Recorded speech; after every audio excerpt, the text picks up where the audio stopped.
చెప్పండి అన్న, ఎట్లా చూస్తారు ఈరోజు మాజీ ముఖ్యమంత్రిని కమిషన్ విచారణకు పిలవడం అనేది జరిగింది కాళేశ్వరం ప్రాజెక్టు మీద? అంటే ప్రాజెక్టు వాళ్ళు కట్టంగానే అదే ప్రభుత్వం కట్టింది, ఆ ప్రభుత్వంలోనే కాళేశ్వరం ప్రాజెక్టు కూలిపోయింది. ఈ ప్రాజెక్ట్ అనేది కేవలం కమిషన్ల గురించి కట్టిన ప్రాజెక్టు, కల్వకుంట్ల కుటుంబం ప్రజల సొమ్మునంతా దోసుకున్నది అని చెప్పేసి ముఖ్యమంత్రి పదే పదే చెప్తుంటాడు. ఈ వాక్యాలను మీరు ఎట్లా చూస్తారు? అబద్ధాల పునాదులపైనే ఆ ప్రభుత్వం నెలకొన్నది. మేము త్యాగాల పునాదుల మీద మేము తెలంగాణ రాష్ట్రాన్ని నిర్మితం చేసుకున్నాం. కాబట్టి వాళ్ళు చెప్పేవన్నీ అబద్ధపు మాటలతోటి వాళ్ళు ప్రజలకు ఇచ్చినటువంటి 420 హామీలు, తప్పుడు హామీలు ఇచ్చే వాళ్ళు అధికారంలోకి వచ్చారు. ఈరోజు వాళ్ళు ప్రజల ముందరకు వెళ్ళలేక బురద జల్లి మీరు కడుక్కోవాలనే ఉద్దేశం తప్ప మాకేం కనిపిస్తలేదు ఇక్కడ. అంటే కాళేశ్వరం ప్రాజెక్టు కేవలం అక్కడ లబ్ధి పొందిన రైతులు ఎంతమంది లెక్క తీస్తాం మేము.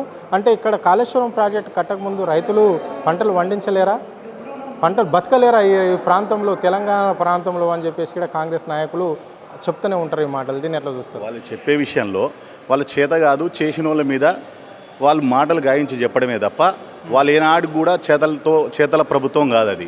మేము తెలంగాణ ఉద్యమంతో ఇవాళ మేము ఎంతోమంది బలిదానాలతోటి తెచ్చుకున్నటువంటి తెలంగాణను మనం పునర్నిర్మాణం చేసుకోవాలనే ఉద్దేశంతో తాగునీటికి, సాగునీటికి, మరి ఉద్యోగాల కల్పన కోసానికి ఈ ప్రభుత్వం నిర్మితమై మనము భావజాలాల కోసానికి తయారైనటువంటి ఈ తెలంగాణను కేసీఆర్ గారి చేతిలో పెట్టారు ప్రజలంతా కలిసి.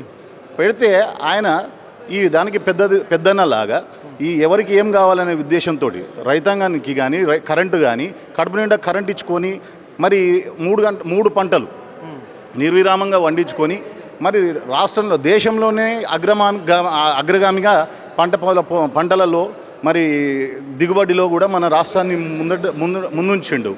అయితే అలాంటి అక్కసుని మరి సీమాంధ్ర కుట్రదారుల మరి మోచేతి నీళ్ళు తాగి అటువంటి రేవంత్ రెడ్డి ఈరోజు రాజ్యాన్ని ఎక్కి మరి వాళ్ళు అలాంటి ఆలోచనలు తప్ప ఇంకేం ఆలోచనలు చేయగలుగుతారు చెప్పండి?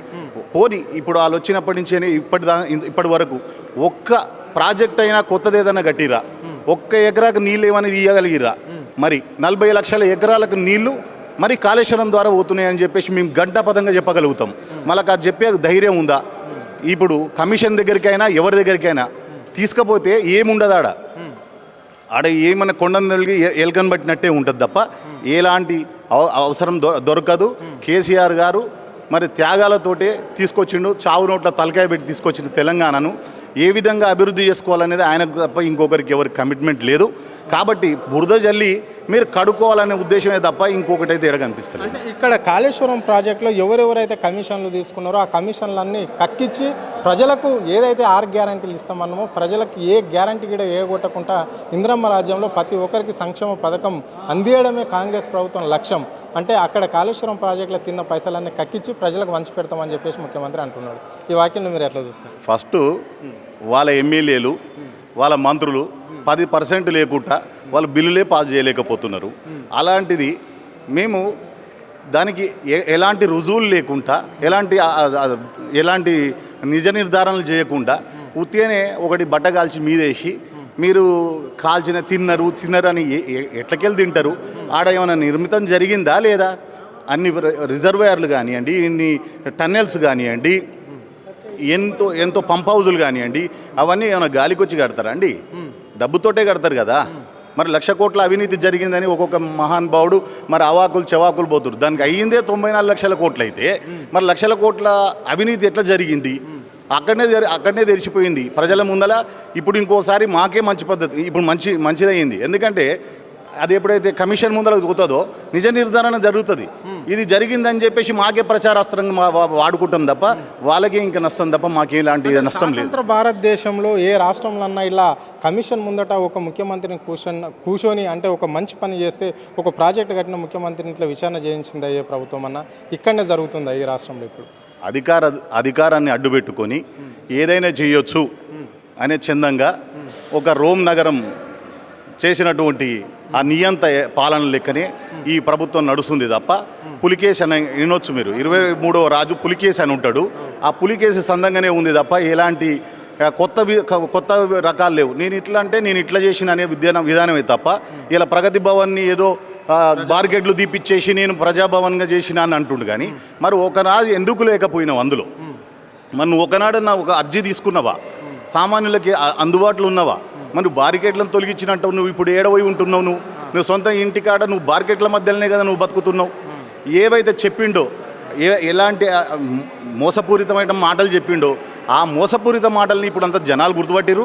ఈ 420 హామీలలో ఏ ఒక్క హామీ నెరవేర్చలేదు. ఊర్లలోకి పోతే పరిస్థితి బాగాలేదు. ఇప్పుడు డబుల్ బెడ్రూమ్ ఇల్లు అని చెప్పి తీసుకొచ్చిండు. మళ్ళీ 400 సెప్టిక్ నుంచి 600 సెప్టిక్ అని తీసుకొచ్చిండు. అక్కడ ప్రజలంతా అయోమయంలో ఉన్నారు. తీసుకున్న లబ్ధిదారులు కూడా వాళ్ళ పరిస్థితి ఆనందంగా లేరు. అసలు ఏ విషయమైనటువంటి ఏ స్కీమ్ తీసుకొచ్చినా, ఆయన ఏ బస్సు తీసుకొచ్చినా, ఏది తీసుకొచ్చినా ఎవరు ఆనందంగా లేరు తప్ప వాళ్ళు చేసేవన్నీ కుట్రపూరితమైన మాటలు, కక్షపూరితమైనటువంటి మాటలే తప్ప ఎలాంటి ప్రయోజనం లేదు. తెలంగాణ ప్రజలకు కానీ పార్టీ ద్వారా కానీ ఆ ప్రభుత్వం ద్వారా కానీ తెలంగాణ ప్రయోజనం ఎలాంటి ప్రయోజనం లేదు. Okay, right. మీరు ప్రజావాణి గురించి మాట్లాడారు కాబట్టి అడగవలసి వస్తుంది. అంటే రాష్ట్ర ప్రభుత్వం ఏర్పడిన నుంచి 18 నెలలుగా ఇక్కడ ప్రజావాణి కార్యక్రమాన్ని ప్రజాభవన్లో నిర్వహిస్తున్నారు. సో మరి అక్కడ వచ్చిన దరఖాస్తులు వేలాది దరఖాస్తులు వస్తున్నాయని చెప్తున్నారు జనాలకు అడిగితే. సో మరి అక్కడ వచ్చే దరఖాస్తులకు అన్నిటికీ, అర్జీలకు అన్నిటికీ పరిష్కారం అవుతుందా? చూడండి, పరిష్కారం కాని విషయాలు ఎన్నటికీ పరిష్కారం కావు. ఒక రేషన్ కార్డు అవసరం ఉంటే కేసీఆర్ గారు క్షేత్రస్థాయిలో పాలన పెట్టిండు అందరి చేతులలో. ఒక రేషన్ కార్డు గురించి కూడా ప్రజాభవన్కి వచ్చే పరిస్థితి ఉందంటే నీ యొక్క అధికారులు కానీ నీ యొక్క పనితనం కానీ ఫెయిల్యూర్ అని చెప్పేసి చెప్పుకోవడం అన్ననే కనబడుతుంది.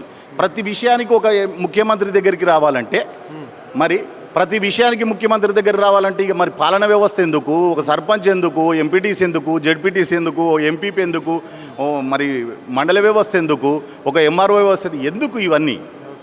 మరి మీరే డైరెక్ట్ చేస్తే మరి ఇవన్నీ ఎందుకు?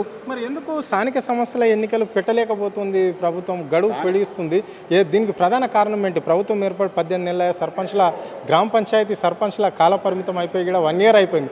ఎందుకు మరి ఇంత అవస్థలు ఎందుకు పడుతుంది ప్రభుత్వం? ఇచ్చిన హామీలను నెరవేర్చలేక చతికిలబడ్డ మాటలతోటి ఇచ్చిన మోసపూరితమైనటువంటి హామీలకు ఊర్లలో వెళ్తే ఆ నాయకులను తరిమి కొట్టే పరిస్థితి ఉన్నది. ఆ క్రమంలో ఈ సిచ్యువేషన్లో మరి వాళ్ళు కనీసం అంటే తిరగనీకే పరిస్థితి లేదంటే మీరు పోటీల గురించి మాట్లాడితే వాళ్ళకి ఆ స్థైర్యం కానీ ఆ ధైర్యం కానీ లేదు. ఆ కేసీఆర్ గారు ఇచ్చిన మా ఉద్యమ స్ఫూర్తి ఉన్నది. మేము ఉద్యమ పునాదులపైనే మీ నిమిత్తమైనటువంటి పార్టీ మాది. ఉద్యమాలతోటి ప్రజల మధ్యన మేము మమేకమై తిరిగే వాళ్ళం. మాకున్న ధైర్యం మరి వాళ్ళకి ఎందుకు లేదో మీరే అర్థం చేసుకోండి. మరి 10 సంవత్సరాల నుంచి మేము మరి దోసుక తిన్నారు అన్న మేము ప్రజాక్షేత్రంలో ఉన్నాం. ఇవాళ మీరు ప్రజలకి ఏదో చేస్తామని చెప్పేసి మీరెందుకు దాచుకొని తిరుగుతున్నారో మీకే తెలవాలి తప్ప మాకేం. అది మీ ప్రజలు నిర్వహిస్తారు. ప్రజాక్షేత్రంలో మీరు ఖచ్చితంగా దొరుకుతారు. మీకు ఏం కావాలనో దేహశుద్ధి చేస్తానికి రెడీగా ఉన్నారు జనాలు.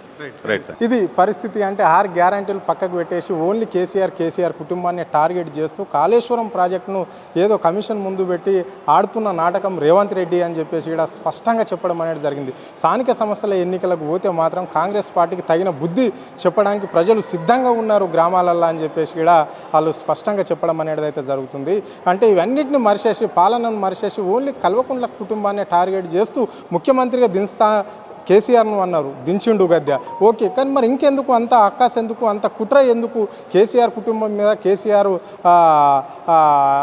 ఎంట ఉన్న అంచర్ల మీద ఎందుకు ఇంత అరాచకం చేస్తుండే రేవంత్ రెడ్డి? అంతు చిక్కడం లేదు.